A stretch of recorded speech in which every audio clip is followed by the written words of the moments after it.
किसी ने बिल्कुल ठीक ही कहा है कि अगर आप Adani, Ambani, Bill Gates, Warren Buffett और इनके जैसे कई अमीर लोगों से इनका सारा पैसा ले लें और आप जैसे दुनिया भर के हर एक इंसान में बराबर बराबर बांट दें, फिर भी कुछ ही सालों के अंदर वो सारा पैसा इन सभी अमीर लोगों की जेब में वापस चला जाएगा और आप फिर से वैसे ही बन जाओगे जैसे आज हो। और क्या आप जानते हैं इसके पीछे का सबसे बड़ा रीजन क्या है? The answer is assets. Robert Kiyosaki कहते हैं एक ऐसा इंसान जिसके पास अपनी नॉर्मल इनकम से एसेट बिल्ड करने की या पैसिव इनकम अर्न करने की स्किल होती है, वही लाइफ में ग्रेट वेल्थ अचीव कर सकता है। क्योंकि पैसिव इनकम देने वाले जितने ज्यादा एसेट आपके पास होंगे, आप उतने ही अमीर बनते जाओगे। और ऐसे ही 15 एसेट हैं जो अमीर को और ज्यादा अमीर बना रहे हैं, जिसमें सबसे पहला एसेट आता है कैश। आपके बैंक में पड़ा कैश आपको इंटरेस्ट दे रहा है। हाँ, वो बात अलग है कि वो 4-5% का इंटरेस्ट मार्केट इन्फ्लेशन को बीट नहीं कर सकता, पर कैश आज भी बहुत से लोगों की, बहुत सी कंपनीज की और बहुत से इन्वेस्टर की टॉप प्रायोरिटी है। तभी इस आर्टिकल में देखिए, रिलायंस जैसी कंपनी जिसका बस नाम सुनते ही इन्वेस्टर दौड़े चले आते हैं, उनके पास 2.1 लाख करोड़ का कैश रिजर्व है। टाटा ग्रुप हर साल 60,000 करोड़ कैश रिजर्व मेंटेन करता है। यहाँ तक कि अभी की आई रिसेंट न्यूज में आप देख ही सकते हो, वॉरेन बफेट ने अपनी 50% होल्डिंग को लिक्विडेट कर दिया है और इस समय उनके पास $277 बिलियन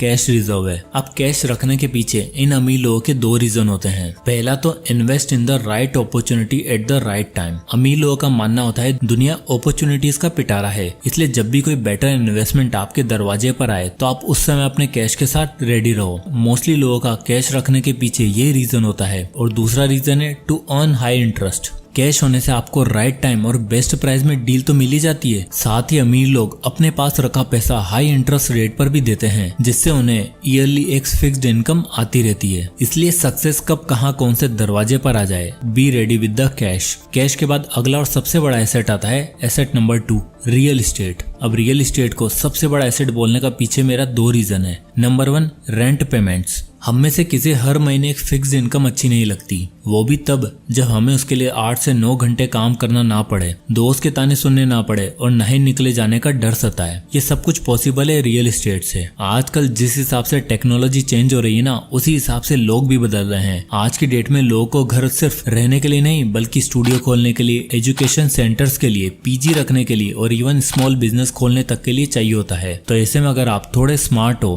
तो ऐसी किसी प्रॉपर्टी में इन्वेस्ट करके आप मंथली अच्छा खासा अमाउंट अर्न कर सकते हो। और इसी के साथ रियल एस्टेट का दूसरा एडवांटेज है द एप्रिसिएशन। देखो, जिस हिसाब से दुनिया की जनसंख्या बढ़ रही है ना, उसी हिसाब से रियल एस्टेट मार्केट भी बढ़ता जा रहा है। क्योंकि जितने ज्यादा लोग होंगे उतना ज्यादा उन्हें रहने के लिए घर चाहिए होगा, और क्योंकि इसकी डिमांड बढ़ती जा रही है, इसलिए प्रॉपर्टी के प्राइस भी आसमान छू रहे हैं। इकोनॉमिक टाइम्स के आर्टिकल में आप देख ही सकते हो कि बेंगलोर में प्रॉपर्टी की प्राइस में 10 से 15% तक का इंक्रीज हुआ है। दिल्ली में 12%, पुणे में 11% और हैदराबाद में 13.5% तक का एनुअल इंक्रीज देखने को मिला है। ये दिखता है कि रियल एस्टेट कितना वैल्यूएबल एसेट हो सकता है। अब बात आती है रियल एस्टेट इन्वेस्टमेंट की, तो आप इन्वेस्ट कर सकते हो नंबर 1 ऑफिस बिल्डिंग में, जिसमें लोग आके काम करेंगे और बदले में आपको रेंट देंगे। दूसरा कमर्शियल बिल्डिंग्स, जहां पर बिजनेस आकर अपने प्रोडक्ट्स और सर्विस को बेचेंगे और आपको रेंट देंगे। एंड नंबर 3 लैंड, जिसमें आप फार्मिंग कर सकते हो, कोई स्कूल या कॉलेज या बिल्डिंग बनवा सकते हो। इवन लैंड खाली भी पड़ा रहे ना, तो उसकी वैल्यू हमेशा बढ़ती रहती है। और एक सबसे जरूरी बात जो आपको ध्यान रखनी है वो ये है कि जिस घर में आप रहते हो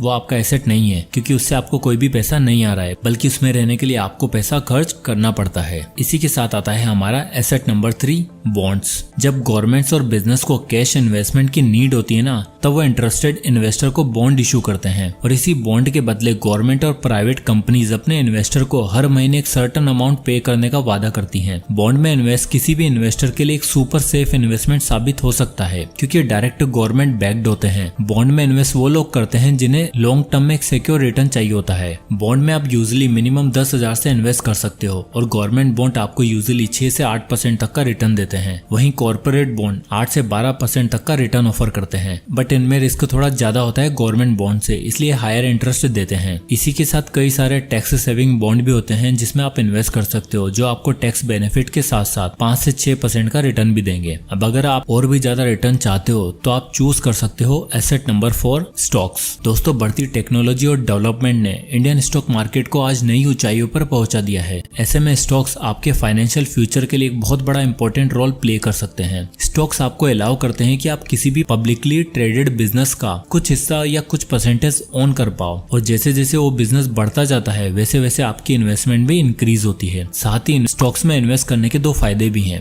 पहला, डिविडेंड। कई कंपनीज अपने प्रॉफिट का कुछ हिस्सा हमेशा स्टॉक इन्वेस्टर को देती हैं, जो कि एक फिक्स्ड इनकम का बहुत अच्छा सोर्स है। जैसे कि आप इस आर्टिकल में देख सकते हो कि वॉरेन बफेट को हर हफ्ते $47 मिलियन का डिविडेंड मिलता है। और स्टॉक में इन्वेस्ट करने का दूसरा फायदा है स्टॉक एप्रिसिएशन। बढ़ती और ग्रोइंग कंपनीज में इन्वेस्ट करना स्टॉक मार्केट में सबसे बड़ा बोल्ड मूव माना जाता है, क्योंकि ये मूव आपके लगाए 10,000 को 1 लाख और 5 लाख और कभी कभी तो 50 लाख भी बना सकता है। अब आता है asset number 5, mutual fund and index fund. Stocks के बाद आते हैं म्यूचुअल फंड और इंडेक्स फंड। इंडेक्स फंड यानी ऐसे फंड जो देश की टॉप 50 और टॉप 30 कंपनीज में पैसा लगाते हैं। सेंसेक्स और निफ्टी 50 इंडेक्स इंडिया के 2 मेजर इंडेक्सेस हैं। अपनी वेल्थ को इंक्रीज करने के लिए हर इंसान चाहता है कि वो देश की बेस्ट कंपनीज में पैसा इन्वेस्ट करे, और इंडेक्स फंड इसका सबसे बेटर ऑप्शन हो सकता है। रिच माइंडसेट वाले लोग इस बात को अच्छे से जानते हैं कि अपने काम के साथ साथ अगर कोई चीज हमें अमीर बना सकती है तो वो है अदर्स पीपल टाइम, यानी पैसा आपका, मुनाफा भी आपका, पर मेहनत दूसरों की। इसलिए इंडेक्स फंड में आप मंथली SIP के जरिए एक फिक्स्ड अमाउंट इन्वेस्ट करके अपने लिए एक अच्छा खासा कॉर्पस डेवलप कर सकते हो। तो जैसे कि आप इस SIP कैलकुलेटर में देख सकते हैं, अगर आपकी सैलरी 25,000 है, जिसमें से आप हर महीने 6,000 रुपए इंडेक्स फंड में इन्वेस्ट कर रहे हो, तो आप देख ही सकते हो कि 13% एनुअल रिटर्न की मदद से 25 साल बाद 1,36,00,000 रुपए आपके पास जमा हो चुके होंगे। So start SIP now. और अगर आपके पास डीमेट अकाउंट नहीं है तो फ्री में डीमेट अकाउंट ओपन करने का लिंक आपको डिस्क्रिप्शन में फर्स्ट कमेंट में मिल जाएगा। और आगे अभी 10 एसेट और मैं आपको बताने वाला हूँ, जिनके बारे में आपको पूरे इंटरनेट पर शायद किसी ने बताया होगा। तो जल्दी से इस वीडियो को लाइक करें ताकि मुझे भी पता लगे कि आपको ये वीडियो पसंद आ रहा है। तो चलिए आगे बढ़ते हैं। अब आता है एसेट नंबर 6, इक्विपमेंट्स। अगर आपके पास कोई इक्विपमेंट है,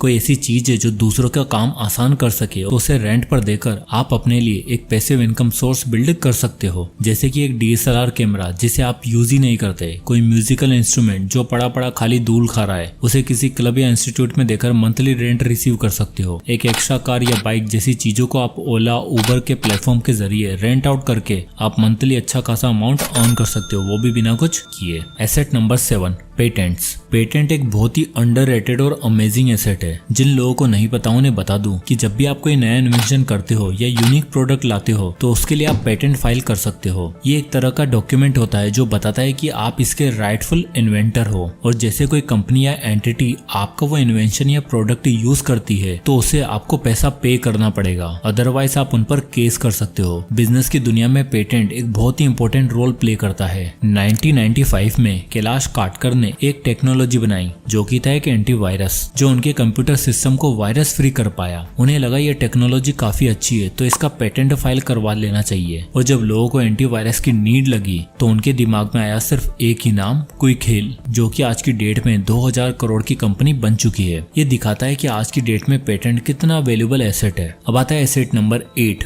ट्रेडमार्क्स। जैसे पेटेंट आपके इन्वेंशन को प्रोटेक्ट करता है, ठीक उसी तरह ट्रेडमार्क आपके सिंबल्स, वर्ड्स और फ्रेजेस को प्रोटेक्ट करता है। आज की इस कॉम्पिटिटिव बिजनेस की दुनिया में स्कैम्स और फ्रॉड के चांसेस भी सेम रेट पे इंक्रीज हो रहे हैं। ऐसे में हमारे लिए बहुत जरूरी हो जाता है कि हमें अपने ब्रांड को, अपने लोगों को प्रोटेक्ट करने के लिए ट्रेडमार्क का सही यूज करना है। इसका बेस्ट एग्जाम्पल है the taste of India. Amul ने ये कैच फ्रेज ट्रेडमार्क करवा रखा है, और इसी कैच फ्रेज की मैडम से अमूल ने काफी फाइनेंशियल गेन भी हासिल किया है। और ऐसा कोई भी दूसरा ब्रांड अगर सेम कैच फ्रेज यूज करता है, उसे अमूल को एक हेवी अमाउंट पे करना होगा। ठीक इसी तरह टाटा ग्रुप ने भी अपने लोगों का ट्रेडमार्क करवा रखा है। टाटा ग्रुप भी अपने ट्रेडमार्क का यूज करने के लिए हेवी लाइसेंसिंग फीस भी चार्ज कर चुका है। Asset number 9, brand and goodwill. Brand और गुडविल वैसे तो दो अलग अलग टर्म्स है, पर दोनों ही किसी भी बिजनेस या इंडिविजुअल के लिए बहुत ही इंपॉर्टेंट एसेट है। ब्रांड नाम इसलिए बनाया जाता है जब कोई कस्टमर उसे कंज्यूम करे, उसे यूज करे, तो उसके मन में एक इंप्रेशन बन सके कि वो भी प्रीमियम चीजें यूज कर सकता है। वहीं दूसरी तरफ गुडविल कि कस्टमर एक पर्टिकुलर ब्रांड के लिए कितना ज्यादा एक्साइटेड है। ब्रांड एक तरह का एफर्ट है जिसे कंपनी खूब सारा पैसा और टाइम देके बिल्ड करती है। वहीं गुडविल एक तरह की इमेज है जो तब बनती है जब आप कस्टमर को राइट वे में ट्रीट करते हो। दोनों ही चीजें आपस में कहीं ना कहीं इंटरलिंक्ड है, और ऐसे कई एग्जाम्पल है जहाँ सिर्फ एक अच्छी गुडविल की वजह से कई कंपनीज बैंकरप्सी से बची। वहीं कई ऐसी कंपनीज है जो सिर्फ अच्छी ब्रांडिंग के दम पर ही कंपनी स्केल करती चली जा रही हैं। एग्जाम्पल के लिए MRF को ही ले लो। आज से 15 साल पहले MRF कोई तगड़ी ब्रांड नहीं था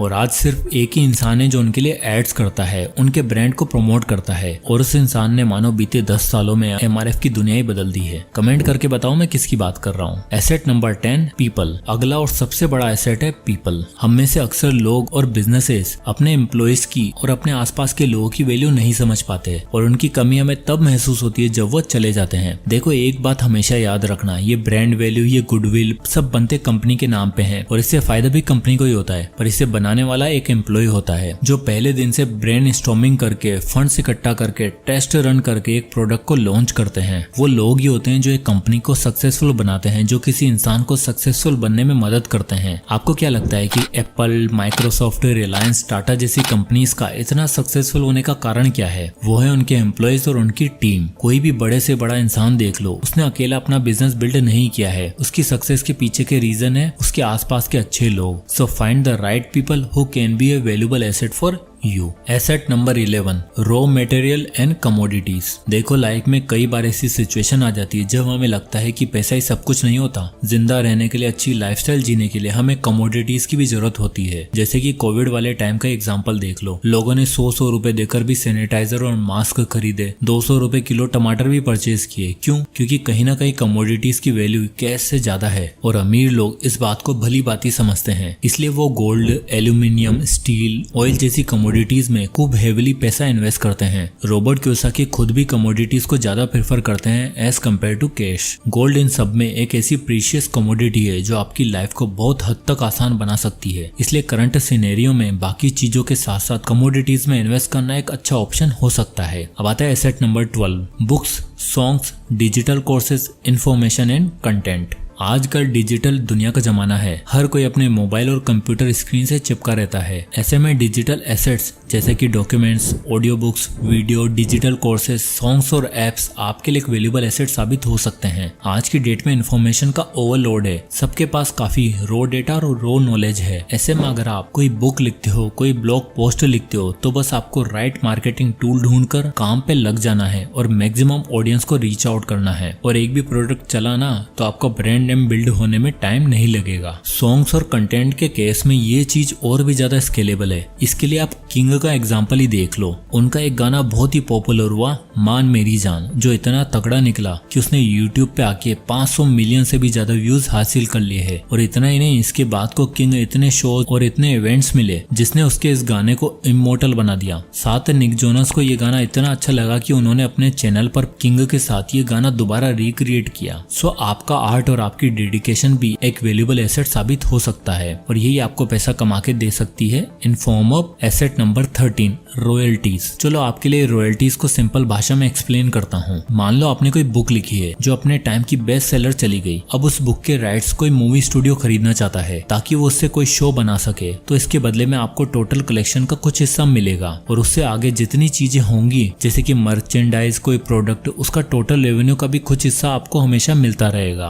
और इतना ही नहीं, रॉयल्टीज में एक टर्म होता है सिंडिकेशन। जब कोई टीवी शो बहुत बड़ा हो जाता है ना और मल्टीपल ब्रॉडकास्टर उनके राइट्स खरीद लेते हैं, तो जितनी बार वो शो रन किया जाता है उतनी बार एक्टर्स और राइटर को पैसा मिलता है। एग्जाम्पल के लिए फ्रेंड्स, जिसने अपनी मैसिव सक्सेस के बाद खूब नाम कमाया, उनके एक्टर्स को आज भी 10 से 20 मिलियन डॉलर पर ईयर पे किया जाता है एज ए रॉयल्टी। और रॉयल्टी की वजह से ही जॉर्ज आर मार्टिन जिन्होंने गेम ऑफ थ्रोन्स लिखी, जेके रोलिंग जिन्होंने हैरी पॉटर लिखी, ऐसे लोग मिलेनियर बन पाए। Asset number 14 unique rights. अब ये एसेट मेंशन करने का पीछे मेरा मानना यह है कि इंडिया में कुछ स्पेसिफिक प्लेसेस के लोगों के पास एक कम्पिटिटिव एडवांटेज है जिसे हम जियोग्राफिकल इंडिकेशन या जीआई भी बोल सकते हैं। और ये जीआईज आपके लिए बहुत बड़ा एसेट साबित हो सकता है। जीआईज एक तरह का अधिकार है जो एक स्पेसिफिक रीजन के लोगों को दिया जाता है ताकि वो अपने जियोग्राफिकल लोकेशन पर ऑथेंटिक और यूनिक प्रोडक्ट क्रिएट कर सके। एग्जाम्पल के लिए दार्जिलिंग की टी प्रोडक्शन। वेस्ट बंगाल के पास दार्जिलिंग में उगने वाली चाय को एक यूनिक फ्लेवर फ्लेवर और अरोमा का दर्जा मिला है। ऐसा माना जाता है कि दार्जिलिंग के यूनिक क्लाइमेट और सोइल कंडीशन की वजह से ऐसी चाय पूरे इंडिया में कहीं नहीं उग सकती, और इसी यूनिक राइट्स की वजह से दार्जिलिंग टी आज की डेट में 300 से 400 करोड़ का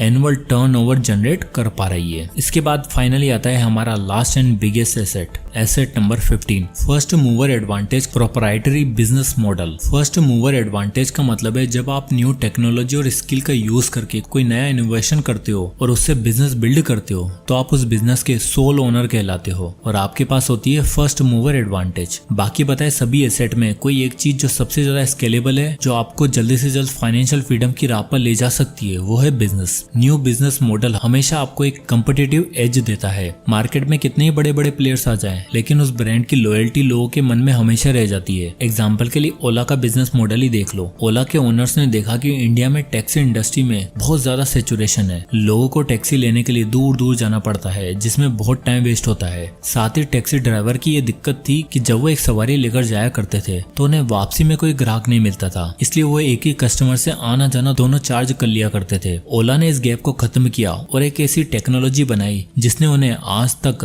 मूवर एडवांटेज दिया हुआ है। ठीक इसी तरह जीरोधा ने भी ऑनलाइन शेयर ट्रेडिंग और इन्वेस्टिंग के लिए लोगों को जागरूक किया और देश में इन्वेस्टिंग कल्चर चेंज किया। ठीक इसी तरह आप भी नए नए टेक्नोलॉजी और एआई का यूज करके अपने लिए एक ऐसा बिजनेस बिल्ड कर सकते हो जो आपको फर्स्ट मूवर एडवांटेज दे और आपके लॉन्ग टर्म फ्यूचर के लिए भी एक पैसिव इनकम सोर्स बिल्ड कर सके। सो दोस्तों, ये थे वो 15 एसेट्स। आई होप कि आपको ये वीडियो पसंद आया होगा। वीडियो पसंद आया तो वीडियो को लाइक करें और चैनल को सब्सक्राइब करना ना भूलें। और इन 15 एसेट में से कौन सा एसेट आपको पसंद आया है कमेंट करके जरूर बताएं। तो मिलते हैं नेक्स्ट वीडियो में, तब तक के लिए जय हिंद।